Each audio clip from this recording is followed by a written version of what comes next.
Bien, chers amis, bonjour. Alors, en complémentarité à ce que nous avons dit les dernières fois, je voudrais parler d'un thème qui m'est en fait très cher, et vous le savez. Il s'agit du couple France-Israël. Ce couple France-Israël, ô combien démené, ô combien malmené, ô combien au fil des siècles meurtri. Nous savons que le couple France-Israël est un couple messianique par excellence, ontologiquement prévu dans le plan divin, et ce couple-là va resplendir à la fin des temps de l'histoire. Alors, pour rappeler la mémoire de chacun d'entre nous, permettez-moi de vous rappeler que lorsque Akadosh Baruch Hu a créé le monde, il a pris 4 vaves, dit le Zohar, dit le Ramchal à travers le Harizal, et il les a mis sous une forme carrée. Ils étaient horizontaux au début, puis il les a placés sous une forme carrée pour former la lettre Mem, de valeur numérique 40. Et ce Mem, dit le Zohar, représente Israël. Israël étant, si vous voulez, Adam, l'intériorité, le monde spirituel inclus dans le monde matériel. Mais le Vav qui l'entoure, les 4 Vav qui l'entourent, sont reliés à sa femme, Ève. Chava en hébreu, on le sait bien entendu. Et Ève représente les nations. Alors vous savez aussi, on l'a vu de nombreuses fois, que dans le Vav, au centre du Vav, il y a un shuruk, une sorte de tunnel. Et ce tunnel-là, qui devait être un espace où devait passer la parole divine, eh bien, ce shurut a été obstrué par, on l'a déjà dit, 400 voiles, c'est-à-dire par des voiles d'obscurisation du monde. Et la France, qui représente, si vous voulez, dans son essence même, Chava, Ève, a été, à ce moment-là, au moment de la faute d'Adam et de Ève, souillée particulièrement dans son extériorité. Et à partir de ce moment-là, n'est-ce pas, la France a perdu sa capacité de comprendre qui elle est à partir de sa fonction propre, qui est la fonction d'intériorité. Et donc, toute l'histoire, évidemment, de France est une histoire, en fait vue du côté Israël, une histoire de réparation. Comme Israël a pour fonction de réparer son monde, mais aussi le monde, mais il peut le faire que si le couple Israël-nation joue pleinement son rôle, pleinement sa mission.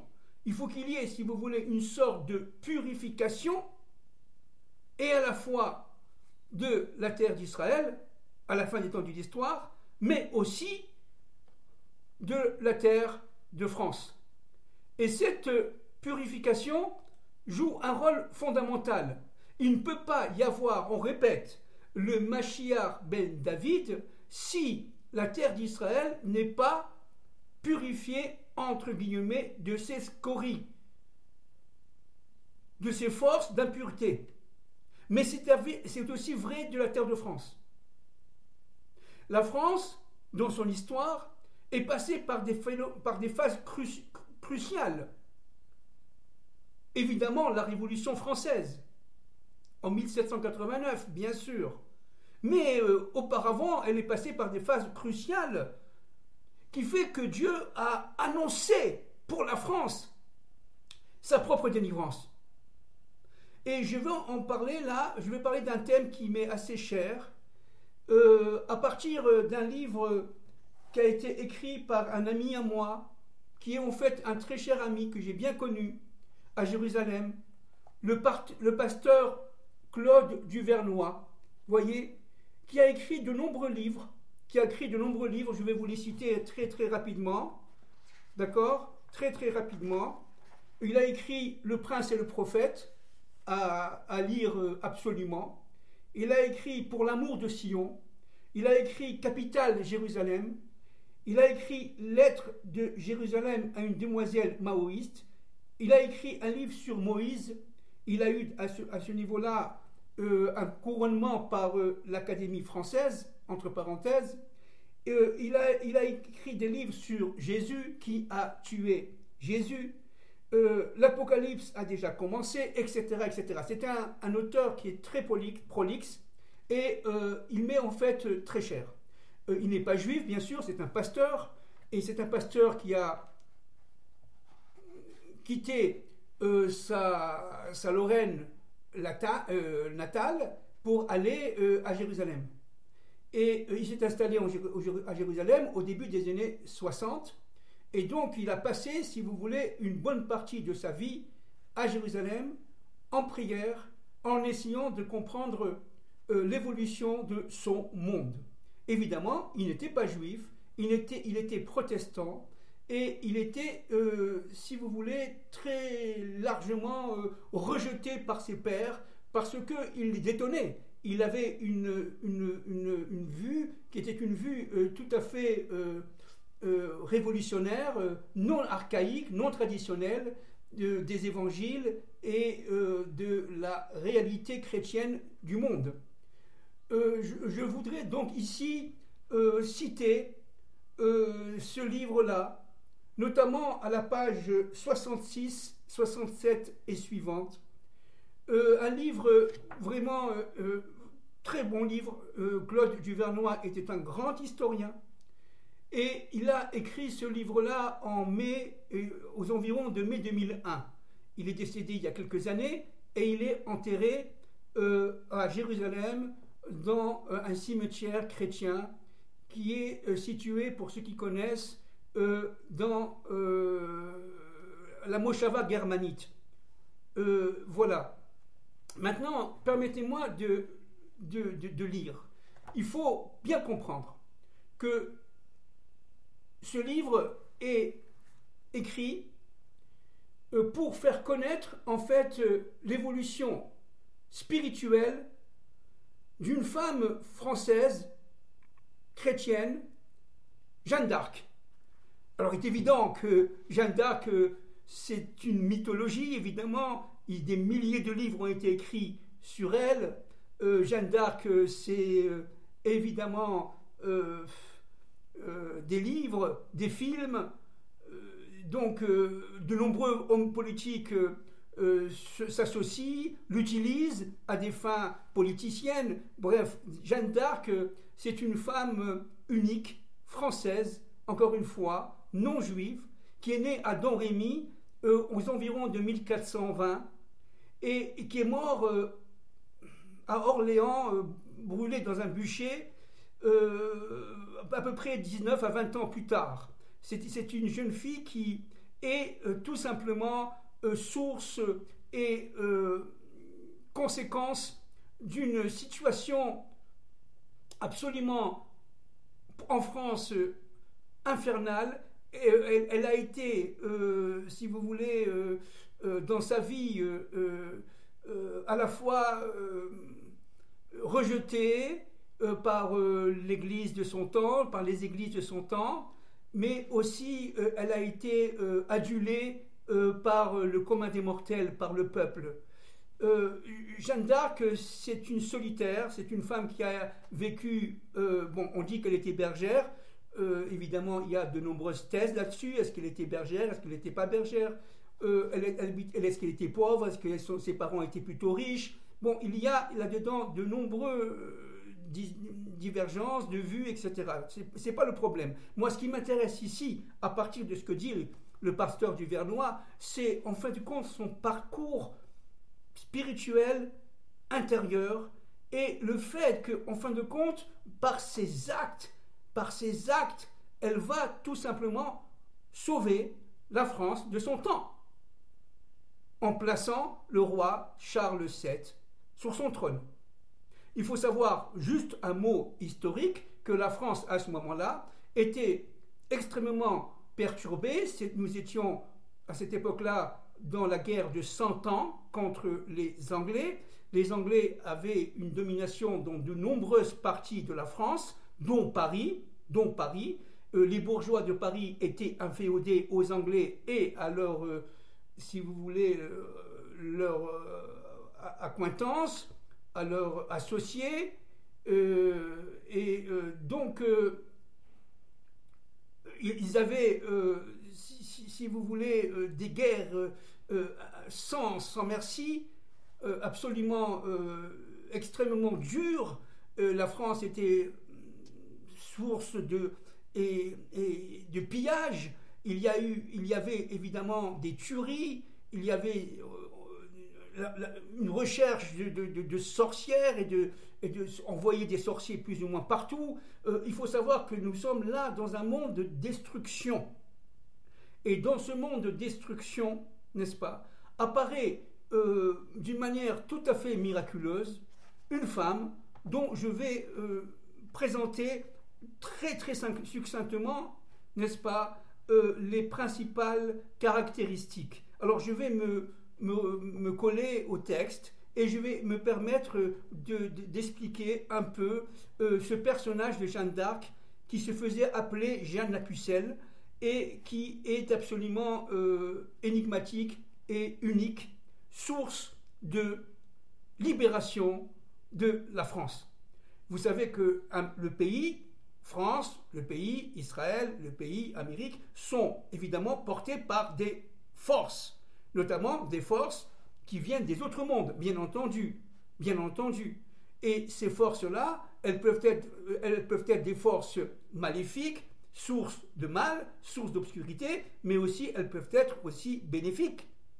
Et ces forces bénéfiques-là, quel que soit le pays, il y a ces forces-là, dirigées bien entendu par le seul Dieu, un maître de l'histoire, qui fait que la France a vécu avec Jeanne d'Arc, évidemment aux environs de 1420, etc., une sorte d'annonce, de phénomène d'annonce de sa propre Géoula, de sa propre délivrance. Jeanne d'Arc a été, si vous voulez, une sorte de femme éclaireur de l'évolution historique à la fin des temps de l'histoire, de la France. Aujourd'hui, avant de commencer, il faut comprendre que la France est arrivée à un point de non-retour. Que ce soit au niveau des structures, complètement désorganisées, parce que l'État français est un État actuellement très, très déstructuré, où la Constitution, en fait, n'est pratiquement pas disons, respecté. Au niveau économique, un phénomène de désindustrialisation a entraîné effectivement l'effondrement de pans entiers de la société française, que ce soit la société industrielle ou la société agricole. Actuellement, il y a des manifestations plus ou moins dures en France, notamment autour de Paris, par les agriculteurs. Donc il y a, si vous voulez, au niveau économique, une sorte de déstructuration interne extrêmement fondamentale. La France a perdu, si vous voulez, sa raison, entre guillemets, nationale, pour une raison, entre guillemets, multinationale, et notamment européenne. Et l'Europe a pour mission, on le répète, dans le cadre de la mondialisation, de détruire l'État-nation. Donc faire, si vous voulez, un État qui n'a plus de sucre, qui n'a plus de réserve, et qui va s'effondrer de manière à pouvoir faire en sorte que les Français, les Européens, les Américains, et d'une manière globale, le monde entier, soient des êtres qui sont esclavagisés, des êtres qui sont pris par des forces qui sont des forces absolument très pénétrantes et extrêmement, extrêmement obscurantistes. Et donc ces forces-là, actuellement, sont en train de dominer l'Europe, dominer l'Allemagne, dominer la France, dominer l'Angleterre, dominer l'Italie, etc., etc. Mais si on parle de la France, il faut bien comprendre un point très important, c'est que il est évident que la France va, dans sa structure traditionnelle, s'effondrer. Il va y avoir donc, si vous voulez, une sorte de grande peur, avec peut-être même une guerre civile. Il ne faut pas avoir peur de le dire. Peut-être des guerres intestines, des guerres politiques, mais qui vont se terminer par un conflit entre les banlieues, etc., entre l'armée française et les banlieues. Vous m'avez compris. Et donc, si vous voulez, là, on revient un peu au monde de Jeanne d'Arc, tel qu'il était aux environs des années 1420, 25, etc. Et je lis et j'essaie de commenter. Plus près de Jeanne, page 66, livre de mon ami le pasteur Claude Duvernois. Je me confie en tout à Dieu. Alors c'est le pasteur qui cite Jeanne d'Arc. Regardez ce que disait Jeanne d'Arc. Je me confie en tout à Dieu, mon Créateur. Je l'aime de tout mon cœur. Mon très doux Dieu, en l'honneur de votre sainte passion, je vous requiers si me aimez. Évidemment, c'est de l'ancien français. Que vous me révélez que je dois répondre à ces gens d'église. C'est-à-dire que Jeanne d'Arc, d'abord, elle avait fait un travail intérieur très, très, très, très précoce. Déjà, à l'âge de 8 ans, 9 ans, elle commençait à s'intéresser ouvertement aux choses spirituelles. À 13 ans, elle reçoit carrément des flashs. Elle dirait, elle, une présence divine. Avec elle parle de lumière. Et évidemment, on va la prendre pour une sorcière, pour ne pas dire plus. Mais ce qu'il faut comprendre une chose, c'est que Jeanne d'Arc a reconnu déjà dans ce monde qu'il y a un créateur. Un créateur. Et elle est arrivée à l'aimer au plus profond de son cœur. Ça, c'est très, très, très compliqué à atteindre. Le fait d'arriver à aimer Dieu prouve déjà qu'on a accompli à l'intérieur de soi-même un certain nombre de travaux pénibles d'élévation spirituelle, de manière à mourir pour renaître à chaque fois, pour se transformer, pour devenir véritablement l'intercesseur de Dieu dans notre monde. Et arriver à l'amour de Dieu, il faut d'abord passer par la crainte de Dieu. Et Jeanne d'Arc avait la crainte du Seigneur, la crainte de Dieu. Elle se collait à Dieu à chaque instant. Lorsqu'elle faisait un conflit, lorsqu'elle allait essayer de libérer Paris, etc., elle était habillée d'abord en homme. C'est-à-dire, elle avait, nous sommes évidemment en 1400 et quelques, elle avait son armure, une armure d'homme, elle est habillée vraiment d'une manière masculine. Elle portait l'épée, elle portait la hache. Mais elle n'a jamais tué, dit-elle à son procès. Elle n'a jamais tué. Elle a toujours respecté, malgré tout, ses ennemis.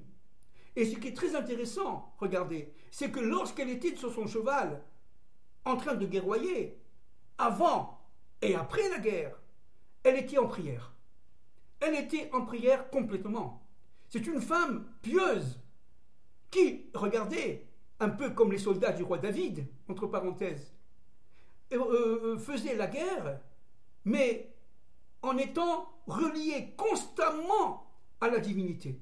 Elle faisait la guerre en étant certainement d'avoir été un envoyé du Dieu, un maître de l'histoire, de manière à pouvoir tout simplement sauver son pays, la France, sauver son roi, Charles VII, et elle a été capable d'abandonner sa famille sous les ordres de Dieu. Elle savait qu'elle était sous les ordres de Dieu, elle était très jeune, Elle avait 13 ans. Je ne sais pas si on s'en rend compte. Et elle va faire 500 kilomètres en 15 jours pour aller jusqu'au palais royal où se trouvait le chétif Charles VII, entouré de ses seigneurs et de ses ministres. Elle va le reconnaître tout de suite. Imaginez-vous, elle n'était pas... Elle était analphabète. Elle ne savait pas lire ni écrire. Quoiqu'il y a d'autres sources qui prouvent qu'elle savait quand même un peu lire et écrire. Mais d'une manière globale, ce que nous savons de Jeanne d'Arc, sans rentrer dans les méandres de la discussion, si vous voulez, intellectuelle, elle était analphabète. Elle disait, je ne connais ni le A ni le B. Et pourtant, elle va reconnaître le roi. À l'époque, il n'y avait pas de télévision, il n'y avait pas de photos. Elle va reconnaître tout de suite le roi. Elle va aller vers lui. Et elle va faire 500 kilomètres en 2 semaines en bravant le mauvais temps, en bravant surtout les brigands. La terre de France était infestée de brigands, infestée de soldats qui cherchaient tout simplement à tuer, à violer. Les Anglais étaient un peu partout. Les Bourguignons étaient, si vous voulez, les associés, les alliés des Anglais, et les Armagnacs étaient plutôt, entre parenthèses, avec le roi Charles VII. C'est-à-dire qu'il y avait ici une sorte de désordre structurel absolument inimaginable. Elle arrive à pénétrer carrément jusqu'au roi. Et elle se sent portée par véritablement une véritable parole. La parole de Dieu pour la France. Je dis bien pour la France. Évidemment. Alors, regardez, je vais lire un peu ce que dit mon ami, Monsieur Claude Duvernois, aux pages 66 et suivantes, je l'ai déjà dit tout à l'heure. Elle était avant tout une enfant de prière. En toute occasion, parmi les enfants, comme parmi les soldats, dès qu'elle entrait dans un sanctuaire, comme avant les combats, c'est ce que nous avons dit tout à l'heure, et ce depuis qu'elle avait été très petite fille, une toute petite bergère. Dans la paix et l'humble beauté du champ ou d'une prairie, les cieux, dit le pasteur Duvernois, s'ouvrirent à elle. Quand elle avait 13 ans, et comme si elle avait été enfant d'Israël, dit le pasteur, en ces temps bibliques, elle n'a pas été saisie par la peur. Elle savait au fond d'elle-même qu'elle était envoyée par Dieu. Et les archanges, parce que c'est une chrétienne, bien entendu. Regardez ce qu'elle dit. Lorsque l'ange lui apparut, cela lui a été... elle n'était pas saisie par la peur lorsque l'ange, lui apparut.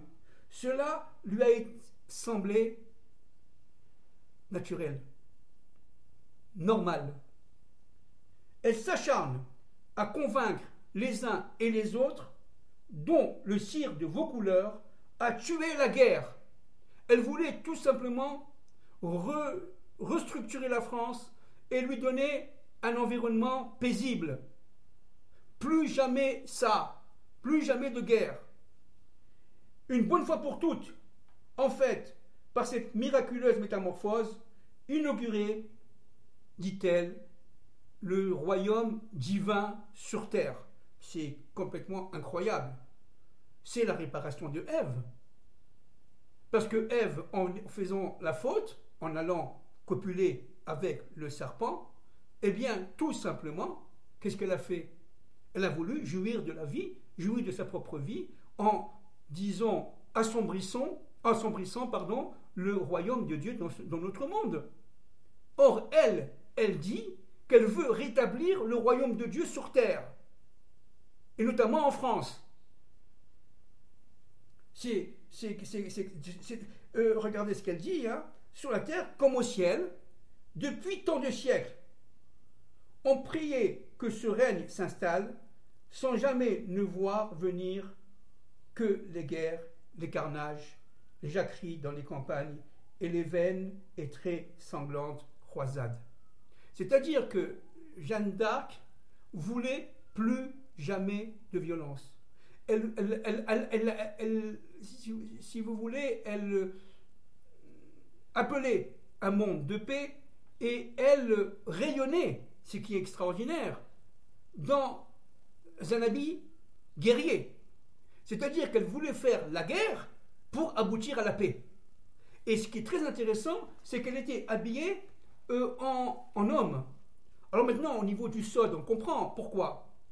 Parce qu'elle faisait l'union des contraires. Elle était femme dans son corps et, entre parenthèses, extrêmement pudique. Extrêmement pudique. Elle dormait, lorsqu'elle était en guerre, avec sa cuirasse, entourée d'hommes. Personne n'osait l'approcher, bien qu'elle avait de temps en temps peur d'être, disons, violentée. Ça n'a jamais été, et elle est morte pucelle. Et ça a été évidemment prouvé. Donc, ce qu'il faut comprendre, un point ici absolument fondamental, elle faisait, à son époque, pour annoncer la fin des temps de l'histoire, la réparation de Ève. En tant que femme, elle réalisait, c'était une combattante. Encore une fois, elle n'a jamais tué dans la guerre, dit-elle à son procès. Mais d'un autre côté, elle était habillée en homme. Ça veut dire, en tant qu'homme, elle recevait la parole de Dieu. Et en tant que femme, elle réalisait sa volonté. Regardez ce qu'elle dit. C'est évidemment Jeanne d'Arc qui parle à travers le pasteur du Vernois. Si l'archange Michael pour nous, vient me trouver à Don Rémy, comment douter, écoutez bien, que les temps sont accomplis. Nous sommes en 1420 et quelques. Que les temps sont accomplis. Sans parler de mesdames Catherine et Marguerite. Bon, évidemment, c'est une chrétienne. Elle n'est pas juive. Elle n'a pas reçu la Torah. Il faut bien comprendre cela. Mais elle vit dans un monde qui est pour elle, selon son vécu, et dans le monde dans lequel elle vient, juste. Absolument juste. Pas pour moi, pas pour nous les Hébreux, parce que nous, évidemment, nous sommes reliés à nos maîtres, Israël, à la Torah de Moshe, à la Torah de Moïse, à la Torah de nos maîtres, que ce soit le Maharal de Prague, ou que ce soit le Gaon de Vilna, ou que ce soit le Ramchal, ou que ce soit le Harizal, ou que ce soit Rabbi Shimon Bar Yochai. Mais elle représente une nation. C'est une Française. Et dans le monde dans lequel elle vient, il y a évidemment son monde. Elle voyait par exemple Catherine et Marguerite dans de si belles robes. Je ne sais pas si on s'en rend compte. Quand elle rencontre le futur roi Charles VII, qui était un ennemi juré des Anglais, les Anglais voulaient le chasser et mettre leur propre envoyé, leur propre roi.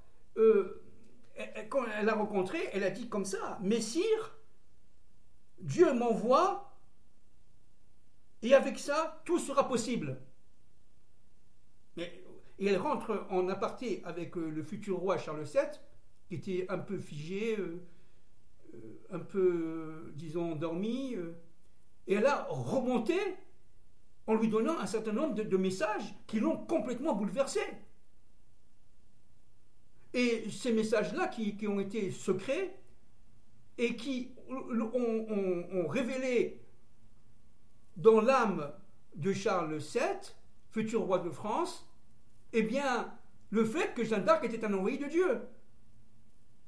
Une envoyée de Dieu, pardon. Il faut savoir aussi que Jeanne d'Arc était très aimée par le peuple simple. Par exemple, jusqu'à Reims, quand elle part à Reims, elle est portée par un enthousiasme populaire. Elle est portée par une sorte de force spirituelle. Et elle imposait la prière. Elle imposait la prière. Elle imposait, comme disent les chrétiens, la confession. Et donc, elle est, si vous voulez, dit monsieur le pasteur du Vernois, une jeune fille de prière. Le jour comme la nuit. En général, lorsqu'elle était en combat, et lorsqu'elle n'était pas en combat, elle dormait avec des jeunes femmes pour ne pas être agressée. Et elle était, si vous voulez, dans son monde, très inspirée, très solitaire, et très, si vous voulez, spirituelle, et elle faisait le lien entre le ciel et la terre. Il ne s'agit pas de rentrer dans un couvent. Vous voyez, et ça c'est la force de Jeanne d'Arc.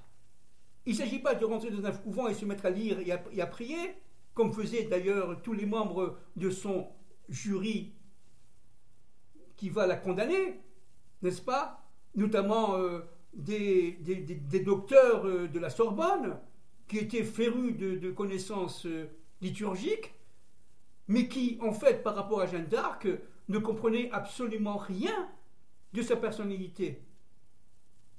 Très peu de gens ont compris l'intériorité phénoménale de cette jeune femme. On la prenait tout simplement pour une sorcière et qu'il fallait tout simplement s'en débarrasser. Et donc, que ce soit les vicaires ou tout le clergé, etc., ils étaient assurés que Jeanne d'Arc était tout simplement non seulement une sorcière, mais une envoyée des forces lucifériennes. Alors qu'elle se disait envoyée par Dieu. Alors ce qui est très intéressant ici de saisir, c'est que ces messieurs-là étaient soudoyés par les Anglais. Ils étaient fervents en général, partisans des Bourguignons. Ils étaient, si vous voulez, des gens qui vendaient et qui achetaient leurs charges. L'argent, là, circulait à gogo.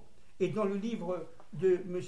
Claude Duvernois, il y a énormément d'exemples d'échanges financiers, d'achat et de revente de chair ou de charges, etc. C'est-à-dire qu'en fin de compte, là, nous sommes dans un procès qui a été construit pour tout simplement détruire cette jeune femme. Et c'est un procès éhonté, fait tout simplement de mensonges et de parties qui ont été, et de discours qui ont été montés de toutes pièces. Et c'est un procès tronqué en fait, un peu comme était Dreyfus à la fin du XIXe siècle. Mais la différence entre Dreyfus, qui était devant ses juges, qui était attaqué par l'état-major français de l'époque, il n'a pas réagi, il a été en silence. Mais Jeanne d'Arc, elle, était telle qu'elle-même. Elle réagissait, elle répondait, souvent avec charme, savoir-faire, tact, mais virulence. Elle était virulente dans ses réponses. Et elle mettait, si vous voulez, en joue, carrément, le savoir de ces gens d'église. Et elle était quelque part déstructurante. Ils en avaient peur. Et les Anglais attendaient évidemment qu'on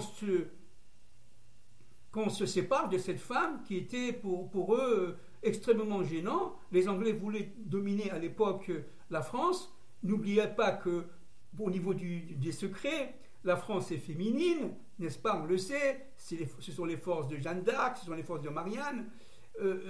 Mais l'Angleterre est d'origine masculine au niveau secret, bien entendu. Donc les Anglais ont voulu accaparer l'âme féminine de la France. au niveau secret, bien sûr. C'est-à-dire ils ont voulu tout simplement se marier avec la France, utiliser carrément les forces qui étaient en France pour pouvoir rayonner dans le monde entier. Nous sommes évidemment aux environs de la fin de la guerre de 100 ans. D'accord? Et nous sommes là au XVe siècle, au milieu du XVe siècle. D'accord? En 1420, etc. Jeanne d'Arc est décédée, brûlée vive en 1441. Elle avait 20 ans. 19-20 ans. Et donc,